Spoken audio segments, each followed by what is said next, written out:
Hello friends, welcome to रीति study hub. तो आज का जो हमारा टॉपिक है वो है ASP.NET के अंदर SQL कनेक्शन के थ्रू जो डेटा है कैसे सर्च करना है। तो ये मेरे पास एक प्रोजेक्ट ऑलरेडी बना हुआ है। पहले मैं इसकी आपको वर्किंग समझा दूंगा, उसके बाद में बताऊंगा कि कैसे आपने ये वाला प्रोजेक्ट जो है क्रिएट करना है। तो मेरे ये एक प्रोजेक्ट रनिंग कंडीशन में है, तो हेडिंग से आपको पता चल ही गया होगा कि ये प्रोजेक्ट की वर्किंग क्या होगी। Search data into SQL server database using SQL connection. और सारा जो हमने वर्क करना है वो कोडिंग के थ्रू ही करना है। सबसे पहले हम यहाँ पे कोई रोल नंबर सर्च कर लेते हैं, और जैसे ही मैं सर्च बटन के ऊपर क्लिक करूँगा तो ये सर्च करेगा डेटा डेटाबेस में से।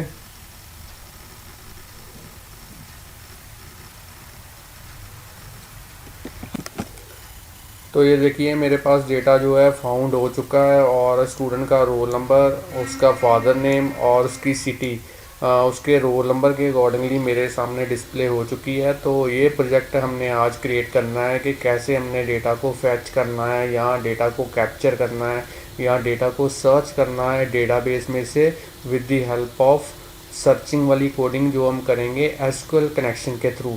तो आइए चलते हैं, इस प्रोजेक्ट को स्टॉप कर लेते हैं और सबसे पहले एक नया वेब फॉर्म ले लेते हैं अपने प्रोजेक्ट के अंदर। न्यू आइटम, उसके बाद में वेब फॉर्म, और यहाँ पे आप कोई भी नेम अपने वेब फॉर्म का दे सकते हैं, मगर मैं डिफ़ॉल्ट नेम ही रहने देता हूँ। तो चलिए सबसे पहले डिज़ाइन व्यू के अंदर चलते हैं, और यहाँ पे मैं टूल बॉक्स में से सबसे पहले जो कंट्रोल इंसर्ट करूँगा वो है लेबल कंट्रोल।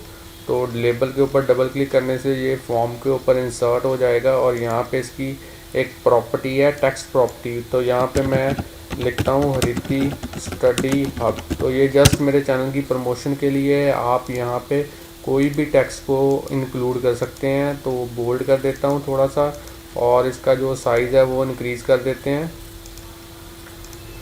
तो सबसे पहले यहाँ पे मैं अपने अकॉर्डिंगली हेडिंग लिख देता हूँ, search data from database using SQL connection in ASP.NET। तो चलिए यहाँ पे सबसे पहले एक टेबल के थ्रू एक रोज़ एंड कॉलम इंसर्ट करते हैं, और यहाँ पे मैं 5 रोज़ और 2 कॉलम का एक टेबल इंसर्ट करूँगा अपने वेब फॉर्म के ऊपर। तो चलिए इसको थोड़ा सा ड्रैग कर देते हैं। ये जस्ट अपना डिज़ाइन व्यू अच्छा बनाने के लिए मैंने ये टेबल यूज़ किया है। तो यहाँ पे मैं लिख देता हूँ रोल नंबर, इसको थोड़ा सा ड्रैग कर दें, और यहाँ पे मैं लिख देता हूँ नेम, यहाँ पे लिख देता हूँ फादर नेम, और यहाँ पे लिख देता हूँ सिटी, और यहाँ पे एक टूल बॉक्स में से इंसर्ट करूँगा टेक्स्ट बॉक्स डेटा को एंटर करने के लिए, और इसको कॉपी कर लेते हैं और यहाँ पे पेस्ट कर देंगे।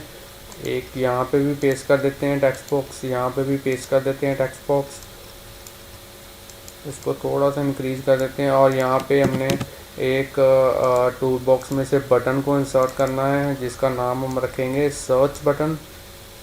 प्रॉपर्टीज़ में जाकर इसकी टेक्स्ट प्रॉपर्टी को चेंज कर देते हैं, यहाँ पे लिख देते हैं सर्च, और सर्चिंग वाला जो मैसेज है वो डिस्प्ले करने के लिए हम यहाँ पे एक लेबल को इंसर्ट करेंगे। तो डबल क्लिक करते हैं लेबल के ऊपर, और इसकी प्रॉपर्टीज़ में से जो लेबल है टेक्स्ट प्रॉपर्टी है इसको ब्लैंक कर देता हूँ अभी मैं।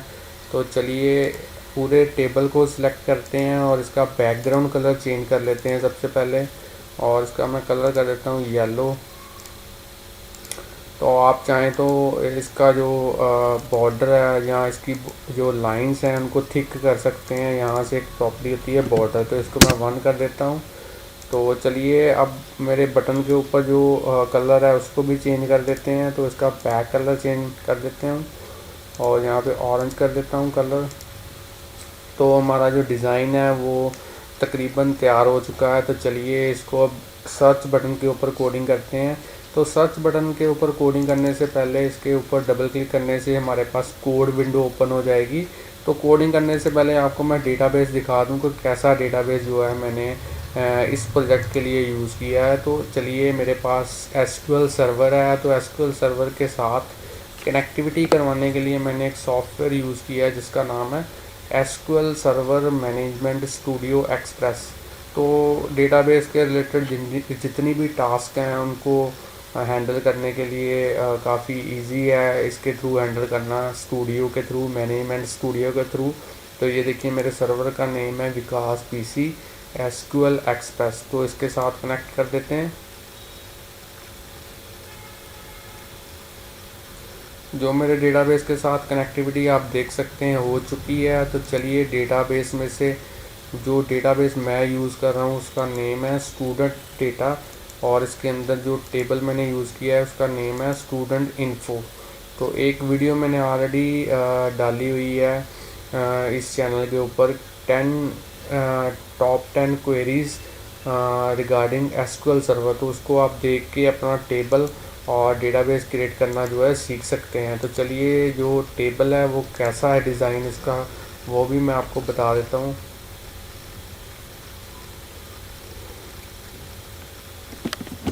तो मेरे पास 4 कॉलम्स हैं इस टेबल के अंदर। स्टूडेंट इन्फो के अंदर एक है रोल नंबर, दूसरा स्टूडेंट का नेम, तीसरा फादर नेम और सिटी।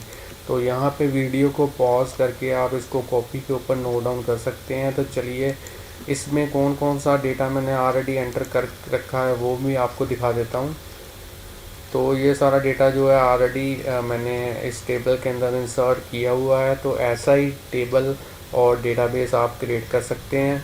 तो चलिए, अपने प्रोजेक्ट की ओर चलते हैं। तो इसको मैं एग्ज़िट कर देता हूँ।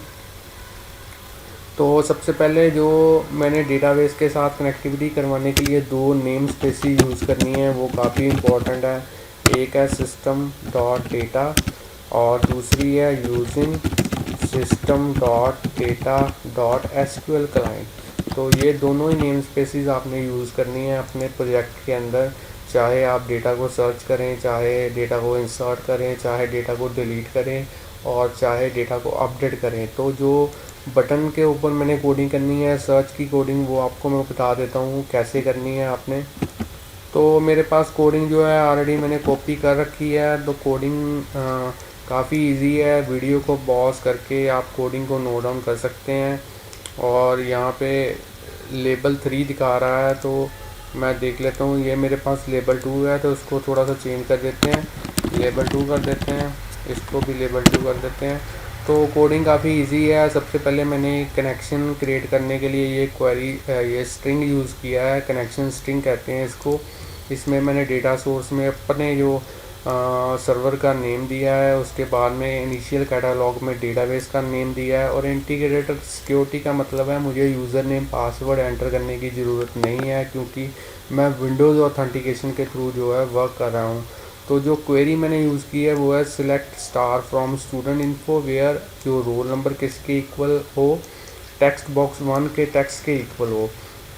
तो ये मैंने एसक्यूएल कनेक्शन यूज़ किया है। इसके बाद में मैंने एसक्यूएल कमांड यूज़ की है, उसको मैंने क्वेरी पास की है, उसको कनेक्शन पास किया है। उसके बाद में एसक्यूएल डेटा अडेप्टर यूज़ किया है, उसमें जो है एसक्यूएल कमांड को मैंने सेट किया है। बाद में डेटा सेट एक लिया है, डेटा सेट को बाद में डेटा अडेप्टर के थ्रू फिल कर दिया है, और फिर उसके बाद में चेक किया है कि अगर मेरे पास रोज़ जो रिट्रीव हुई हैं वो 0 से ज़्यादा हैं, इसका मतलब है कि डेटा फाउंड हो चुका है। अगर 0 से कम है, इसका मतलब कि मेरे पास डेटा वो वाला कोई फाउंड ही नहीं हुआ। तो जो अगर आप चाहते हैं कि आप एसक्यूएल कनेक्शन क्या होता है, एसक्यूएल कमांड क्या होती है, एसक्यूएल सर्वर क्या होता है, तो मैंने ऑलरेडी एक वीडियो डाली हुई है कि डेटा रिट्रीव कैसे करना है एसक्यूएल कनेक्शन के थ्रू। तो उसमें मैंने इन सभी को टीच करवाया आपको। तो ये वाली जो फाइल है इसमें मैंने थ्योरेटिकली बताया हुआ है आपको एसक्यूएल कनेक्शन क्या होता है, एसक्यूएल कमांड क्या होती है, एसक्यूएल अडेप्टर क्या होता है। तो ये वाली जो पीडीएफ है आपको मैं डिस्क्रिप्शन में दे दूँगा, आप वहाँ से डाउनलोड कर सकते हैं, उसके बाद में इसे रीड आउट कर सकते हैं। तो चलिए, अपने प्रोजेक्ट की ओर चलते हैं। तो ऐसी हमारी जो कोडिंग, जो ये वाली कोडिंग है, ये भी मैं आपको डिस्क्रिप्शन में वीडियो की दे दूँगा, वहाँ से आप कॉपी करके एग्जैक्टली भी यूज़ कर सकते हैं, यहाँ इसको मॉडिफाई भी कर सकते हैं। तो यहाँ पे अगर डेटा फाउंड हो जाता है तो मैंने फिर वो जो DS है डेटा सेट है उसके टेबल नंबर 0, क्योंकि एक ही टेबल यूज़ किया है, उसकी रो जो है जितनी भी रोज़ रिट्रीव होगी वो रोल नंबर के इक्वल एक ही रो होगी, तो उसको भी 0 से काउंट किया है। इंडेक्स वैल्यू 0 दी है। और उसके बाद में जो भी मैंने कॉलम का नेम लिखा है रिट्रीव करने के लिए, जिस कॉलम की वैल्यू रिट्रीव करनी है उसका नेम लिख देना है और बाद में टू स्ट्रिंग के थ्रू उसको स्ट्रिंग वैल्यू में कन्वर्ट कर देना है। तो ये जो कोडिंग है काफ़ी इजी है। आप डिस्क्रिप्शन में वीडियोस की डिस्क्रिप्शन में से इसको कॉपी कर सकते हैं और अपने अकॉर्डिंगली मॉडिफाई करके इसको बना सकते हैं। तो ये सारी जो कोडिंग है मैं आपको अपने वीडियो की डिस्क्रिप्शन में दे दूँगा। तो चलिए, मेरा जो वर्क है आज के प्रोजेक्ट का वो कंप्लीट हो चुका है। तो चलिए इसको रन करके देखते हैं कि कोई एरर तो नहीं है हमारे प्रोजेक्ट के अंदर। तो मेरा जो प्रोजेक्ट है वो रन हो चुका है। तो चलिए एक रोल नंबर सर्च करके देख लेते हैं 207, और जैसे ही मैं सर्च के ऊपर क्लिक करूँगा तो जो कोडिंग मैंने की है वो रन हो जाएगी। और ये देखिए मेरे पास जो है जो डेटा रिट्रीव हुआ है वो है विजय, ऋषभ और दिल्ली। तो ऐसे ही मैं डेटा को जो है सर्च कर सकता हूँ। अगर मैं कोई इनवैलिड रोल नंबर एंटर करता हूँ और फिर सर्च करने की कोशिश करता हूँ तो यहाँ पे लिखा आ जाएगा कि डेटा नॉट फाउंड। और जैसे ही डेटा नोट फाउंड आता है आप text box 1, text box 2, text box 3, text box 4 को ब्लैंक भी कर सकते हैं। तो वो भी मैं आपको दिखा देता हूँ कैसे ब्लैंक करना है आपने। तो जैसे मैं इसके ऊपर डबल क्लिक करूँगा तो यहाँ पे आपने कोडिंग कर देनी है text box 2 dot text equal to blank,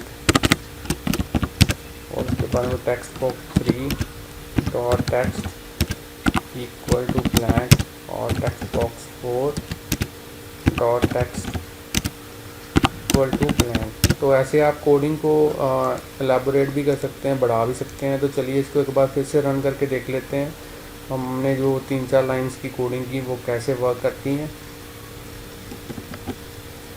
तो चलिए यहाँ पे मैं सर्च कर लेता हूँ 207 और ये डेटा मेरे पास फाउंड हो चुका है। तो चलिए कोई इनवैलिड रोल नंबर एंटर करके देख लेते हैं।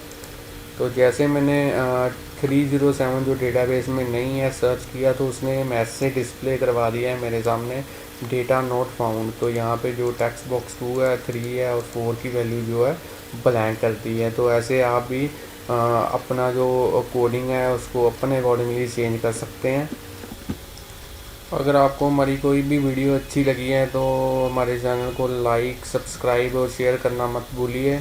अगर आप हमारे चैनल को सब्सक्राइब करना चाहते हैं तो इस सर्कल के ऊपर क्लिक कीजिए, और अगर आप और भी वीडियोस हमारी देखना चाहते हैं तो आप ये वाले जो लिंक के ऊपर बॉक्स के ऊपर क्लिक कर सकते हैं। Thanks friends for watching videos.